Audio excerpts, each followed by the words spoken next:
नमस्ते। भगवान परशुराम का जन्म त्रेता युग के शुरू और सतयुग के अंत्यकाल में हुआ था, जो कि भगवान विष्णु के अवतार माने जाते हैं। इनके पिता का नाम ऋषि जमदग्नि और माता का नाम रेणुका था।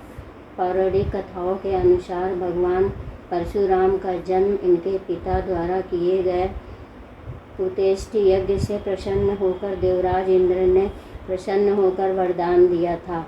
इनका जन्म माता रेणुका से शुक्ल तृतीया को हुआ था। महाभारत और विष्णु पुराण के अनुसार परशुराम जी मूल नाम राम था, किंतु भगवान शिव ने उन्हें परशु नामक शस्त्र प्रदान किया, तभी से उनका नाम परशुराम हो गया। वे शस्त्र विद्या के महान गुरु थे। उन्होंने भीष्म, द्रोण व कर्ण को शस्त्र विद्या प्रदान की थी। परशुराम जी अपने क्रोध के लिए सर्वविख्यात हैं। वे पुरुषों के लिए आजीवन एका पत्नी व्रत के पक्षधर थे।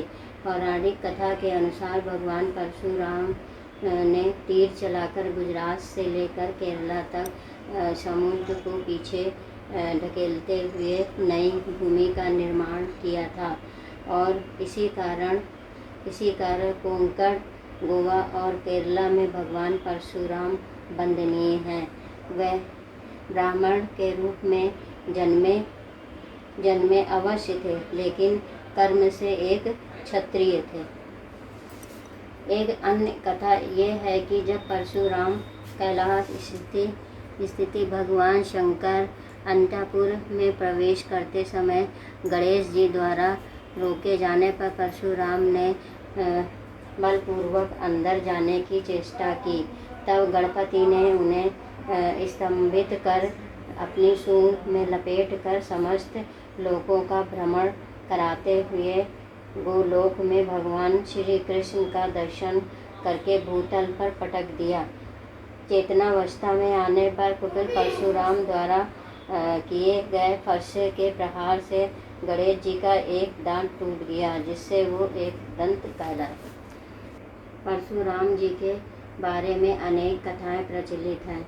एक अन्य कथा के अनुसार एक बार परशुराम कर्ण भी एक जंघा पर सिर रखकर सो रहे थे।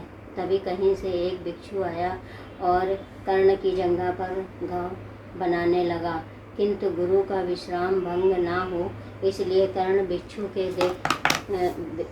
के दंश को सहता रहा। अचानक परशुराम की निंदा टूटी और वे जानकर कि एक ब्राह्मण पुत्र में इतनी सहनशीलता नहीं सकती।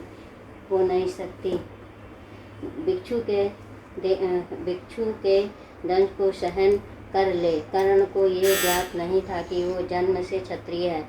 कर्ण के मिथ्या भाषण पर उन्होंने उससे ये श्राप दे दिया कि जब उसे अपनी विद्या का सर्वाधिक आवश्यकता होगा, तब वह उसके काम नहीं आएगी।